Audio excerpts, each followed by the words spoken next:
Hey guys, what's up? Thanks for tuning in to K and K Chat. Today we are continuing to talk about the art of goodbye. Now last week we gave you guys tips on moving on. Today's vlog refers to the 12 signs to tell if you have not moved on. Now it's important to note that we are getting these ideas from Celeste, who is a life coach and the founder of Personal Excellence. If you want to check out some more of her stuff, then you can click on the links right below. The first sign to know that you have not moved on. When you're thinking about that person, more often than not. Thinking about you. Ooh, nah, I've been thinking about you. So you think about me still. Do you? The fact is that they are hardly ever thinking about you, but you always got them on your mind. Stop wasting your time.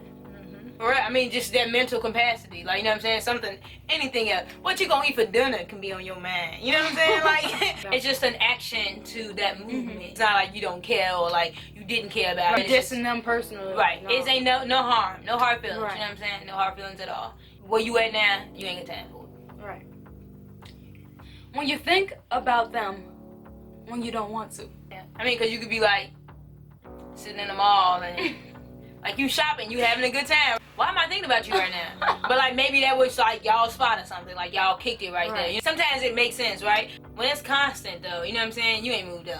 When you keep mentally reliving past memories, typically all the good ones. And all the good ones are typically not the reason why you even broke up in the first place, or why you not at all. separated from Stayed, the relationship. Right? Exactly. You're reliving these memories, these good memories that basically they happen, but like they don't matter. The past is the past. We need to leave it there.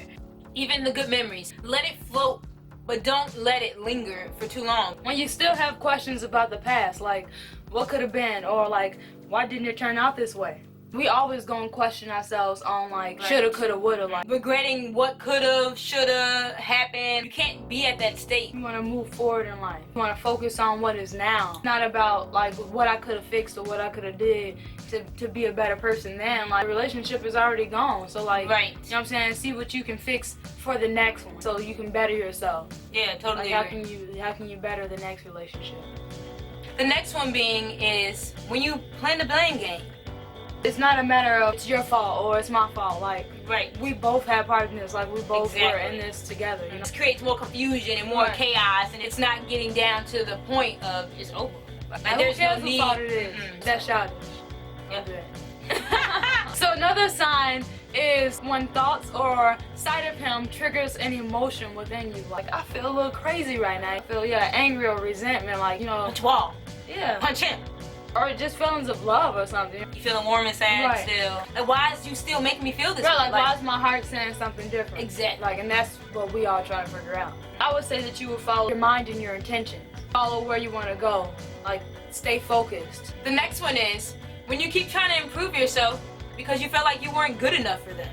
So, like, I feel like if you want to improve yourself, then do that for you. Don't ever put your self-worth on fixing yourself because of someone else. You know what I'm saying? Someone else doesn't see you as worthy. Like, man, who is you? Appalachia. No, for real. No, but seriously though, that's some serious stuff. The most. You should never try to change just because someone else wants you to change. That's like entering a relationship and saying like, I'm gonna change him or I'm gonna change her, you know what I'm saying? Like, don't do that. Accept them exactly the way they are. Yeah, accept them the way that they are. And you need to accept yourself the way that you are.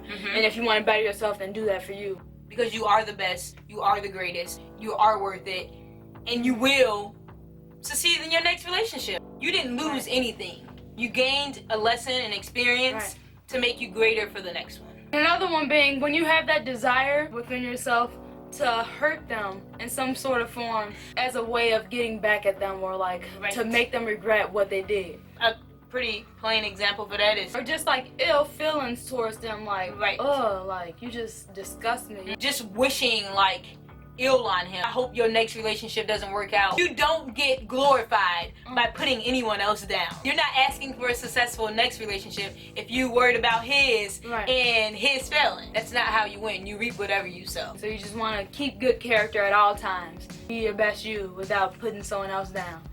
The next one is when you often bring up a person in your conversation when there's no relation. That meaning that like they had nothing to do with the conversation and they just happened to come up. Right, like what? You remember? His trifling, you know what I'm saying? Like then you said his name, you know what I'm saying? Now that started a whole nother rant, right? When they come to mind, the first instant when you're down and out.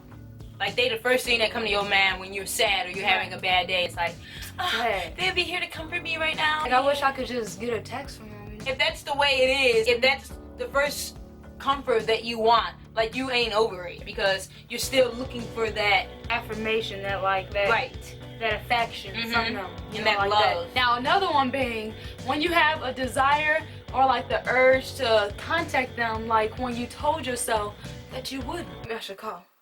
I'm gonna do it. No, I ain't gonna do it. I ain't gonna do it. I'm gonna do it. I'm gonna do it. When you're trying to move on, you can't keep contacting them. You can't keep being around them. That's a form of letting that their presence go. But if you keep hearing them on the phone and stuff, like you're gonna want more of that. You set yourself up to the risk of being heartbroken again or being at this state again. I shouldn't be contemplating on whether I should text you or not, you know what I'm saying? That should be sure, you know what I'm saying, within our relationship. Right. Of where we stand. When you want to call them or text them, call a friend or do anything else. Turn on TV. Yeah, what it needs to be is just a distraction. Another one being when you find yourself living out the same looping patterns, which clearly just means you keep going back to them. You keep doing the same thing. You know the right thing to do, but you just choose wrong every time.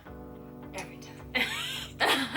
Every time. Like that's a clear sign that you haven't moved on. I just think that it just all comes back to the place of you just knowing like what's best for you, being set at peace within yourself, with yourself, just being cool that this is where I am, this is who I am. You accept me or not, this is how I want to live. That judges based on like what relationships you let go, what relationships you keep. So it's important to know who you are and like what you want from out of life. For sure. You gotta know what you want so you don't keep falling for anything. It's difficult sometimes, but we have to move on. We have to find strength within ourselves, for ourselves, just to keep on moving and to keep on growing. Yeah, we're all living and learning. It's the best part of life. Like, you can't opt out of it. Like, there's no choice, you know what I'm saying? So you might as well handle it well. Right. We hope you guys have learned something from this and that this is useful and it helps you move on to the next stage in your life and that you can embrace your new journey and your new beginning because you're worth it. It's necessary to let it go and to move on. Recognize when you haven't moved on so that you can embrace the future that's ahead of you. So again, these are the 12 signs to know that you have not moved on. Now if you guys know of any other signs that shows that you haven't moved on, please tell us in the comments below. We would like to know. We thank you guys for watching this video vlog. If you haven't already subscribed to our channel, subscribe right below. Thank you guys again and we'll see you next time. Bye. Bye.